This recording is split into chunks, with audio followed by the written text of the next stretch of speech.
Hello, my name is Jason Proch. We're broadcasting from Prachsportsedge.com. I want to give you a little insight about what's going on in sports. I'm wearing my Texas Ranger hat, and I'm a Detroit Tigers fan. So I will be talking a little bit about the Major League Baseball playoffs. We have tonight, this afternoon actually, in Arlington, we have the Texas Rangers hosting the Tampa Bay Rays in Arlington. C.J. Wilson will be pitching for the Rangers. He's going to go head to head with Matt Moore. Only his second career start, and that's a tall order for the youngster because David Price and Shields are out for Tampa Bay. We just pitched down the stretch. I believe Tampa Bay is probably really exhausted from these last few games and all this exciting victories, clinching the wild card. I believe Texas is rested up, got the second seed for the AL, and I believe they're going to win in 4 games only because I think the pitching is rested, and it's going to be very, very tough for Tampa Bay to come out of that atmosphere. But you never know. We've seen Tampa Bay 18-10 in September, and the collapse of Boston. We're going to get into that in a few minutes, and the fate of Terry Francona, the Red Sox manager, who may be out as the Red Sox manager. We're hearing this morning. Um, Also at 8:30 p.m. tonight, we have the New York Yankees against the Detroit Tigers. In New York, we're going to have Justin Verlander versus CC Sabathia, 24-5 with Verlander, almost a lot for the MVP. He's going up against CC Sabathia, who's 18-9 for the Yankees. And games 2 pitcher will be Doug Fister versus Ivan Nova. But let me say this. I just want to get some comments of who's going to win this series. The Tigers' hitting has been very good as of late. 95 wins in 2011, 95 wins in 2006. There's a lot of differences between 2016 and 2011. Doug Fister has been amazing for the Tigers pitching right now. He's 8-1 since being traded from the Seattle Mariners. He didn't have any run support over there, and he's been absolutely dominating since he's been here. Almost a couple no-hit bids that he's had in quality starts. I can't remember a game that he hasn't pitched 7 innings. And this 1-2 combo, he signed through 2014. It's going to be deadly for New York. And let me ask you, how is New York going to counter this? This pitching has got to step it up. And with Curtis Granderson and Mark Teixeira, and they got that short right field out in Yankee Stadium there. That's why Granderson had the 41 home runs. Don't take anything away from Granderson. He's a great player. But I believe that short right field's got to be something about that. Two power left-handed hitters in the lineup. Actually, 3 with Robinson Cano. So it's going to be tough for the Yankees to win this series, but I think Detroit's going to win in 5. I'm not saying it as a homer, but the Tigers have the pitching and have what it takes.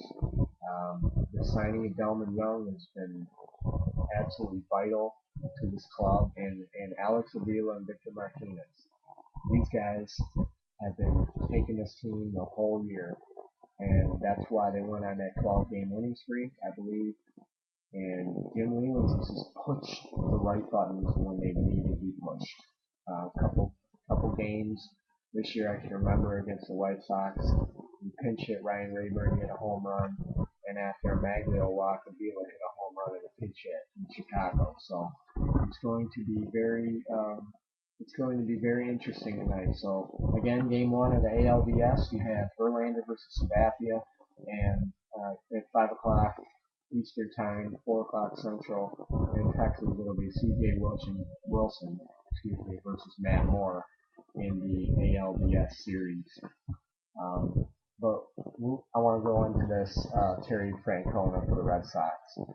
They went 7-20 in the month of September, and that's unacceptable for the Red Sox fans. That I mean, they're probably just grumbling on every radio station out there right now. And I gotta say, you can't blame Theo Epstein and you can't blame Francona about how this team wasn't prepared and he didn't get this team prepared. He has the players. They have the players. The players have to go out there and do it for themselves. So David Ortiz, Jacoby Ellsbury, Carl Crawford, step it up a little bit. I'm calling you out. I'm calling you out. You mean to tell me you guys went 7-20 and you can't even make the playoffs? You guys were up 9 games. And Tampa Bay went 18-10 in September. That's good, but it shouldn't have been good enough for the 9-game lead. You guys should have won the wild card. There's no excuse for it. And I'm calling you out. You guys were ultimate disgrace right now to your fans and to baseball. It's um, utterly disgusting, and it goes down next to Bill Buckner's 1986 blub at first base. That's basically what the microcosm of their season was basically Papelbon coming out and saying, "Oh, it's not going to affect us in the late run." How can you even say that? How can you even say, Jonathan Papelbon, that your team isn't affected by this? Yeah, because you guys are going to go home. You guys don't care. That just shows that your team has no heart. No heart. Now, I'm going to call out the Baltimore Orioles and Buck Showalter right now and how great they played and it didn't matter. They were 69-93 this year, and it didn't matter. And they looked like they won the World Series out there. They haven't won the World Series since 1983, and they were out there cheering and jumping on each other, going crazy. You know why? It's all about heart. They knew what Boston needed to do, and they went out there and beat them at home.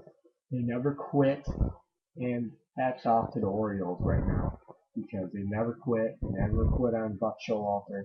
Buck Showalter, he should stay on that club. It's going to take him another year or two to get respectability, and I believe that team is going to be on the rise soon. They need some pitching. Pitching is nothing there, and but the debacle of the Red Sox right now is just absolutely disgusting me and disgusting a lot of people. I don't like it. I think it was. I don't like how everybody would be blaming Terry Francona over this. But if Francona leaves, which I believe he should, he's been there 8 seasons. I think he's run his course. And manager Francona, he could go to the White Sox. He's had some history with Kenny Williams, the general manager over there. So, like I said, he's had some history, and who knows? He could go there. Ozzie Guillen once signed with Florida Marlins um, after his departure from Chicago, and it's been a long time coming for that. But that was your Major League Baseball playoff update. The ALDS is later. We had the Phillies and the Cards. Let me give you my prediction. I believe the Phillies, their starting pitching was just too dominant from top down, from Halladay, Oswalt, Cole Hamels. It's been a dominating year for them. I think it's going to be too much for the Cardinals. And the D-backs and the Brewers, I got the Brewers in 5 games. I think the Brewers and Zach Greinke and Prince Fielder and Ryan Braun are too much for the D-backs, even though the D-backs, and I respect Kirk Gibson a lot. He's had a great season, and I believe that the Brewers and the Phillies are going to be in the NLCS to meet for the World Series. Um, in other news, I want to talk about the NFL a little bit. Oakland versus New England this week.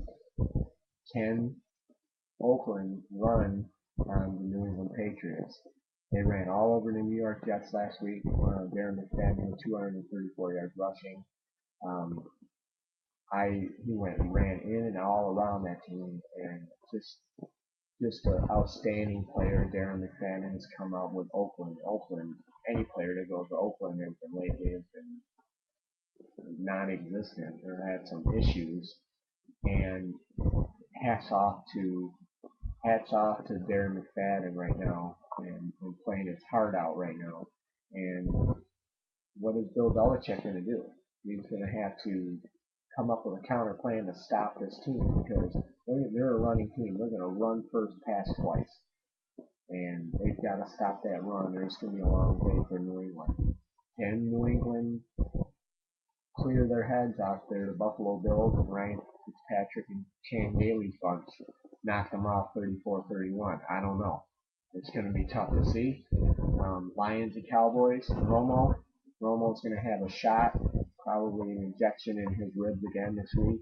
How many injections is this guy going to have? I mean, and you're going to go up against one of the top defensive lines in the NFL with Ndamukong Suh and Kyle Van Bosch running at you. It's going to be a long day for Romo. He's going to have to get that run game, short passes with the screens with Felix Jones, get Jason Witten involved. You know he's going to be involved with Des Bryant, and the Cowboys' defense. I think it's going to ultimately come down to the Cowboys' defense and stopping Calvin Johnson. Matt Stafford has 9 touchdowns this year. He has 977 total yards passing, and it's going to be very tough to stop this Lions offense, who's 3-0. But the Lions offensive line had some problems last week. They gave up 5 sacks, couple false starts in Jeff Backus. They've already benched Goster Sherless. It's not going to be easy for the Lions as far as running the ball. They only had 25 yards of total rushing yards last week, and that's going to have to stop. They cannot pass. It's almost like pass happy right now, and they're going to have to get some running the ball, but those screen passes have been helping the Lions, and that's why they're 3-0. And third in the NFL with points given up, only given up 15.3 a game. They've only given up 46 points in 3 games. That's tops in the NFL. They've scored 101, and that's tops in the division right now in the NFC North. And Green Bay's going to have his hands full if they're going to want to contend with the Lions, especially for Thanksgiving Day. I think the Lions are going to be playing for something then, and hats off to Jim Schwartz. So, Mike McCarthy, you got your hands full, and Aaron Rodgers, but both teams are 3-0, and it's going to be, I believe it's going to be coming down between the Lions and the Packers this year for the division. So we got an interesting football season. The Bills are 3-0, Lions are 3-0. Who would you ever thought? I didn't think the Bills would be 3-0, but I think the Lions have more of a powerhouse, and they're going to be tough to stop. And they're at Dallas this week. And like I said, I want to go into this gift card challenge really quickly with you guys. Sign up now. I'm Jason Proch. Sign up as a member and click like on our Facebook page. We're going to be giving away a $10 gift card of your choosing to wherever you'd like. Shoot me a message at Prachsports at Twitter, or like us at Prachsports on Facebook. And so it's every 10th member. It's on the website. Check us out. Thank you for watching, and like I said, be an edgehead. We're edgeheads here at Prachsports, and thank you for watching, and we're going to be giving you some more updates on that edgehead giveaway. Lions tickets, Tigers, ALCS tickets, and the new $10 gift cards that we're going to be giving out. So please check us out, sign up, and thank you for watching. Let's sign up, like us on our Facebook page, and you're entered in the drawing. Okay, thank you for watching, and we'll talk to you really soon. We'll see you at the game.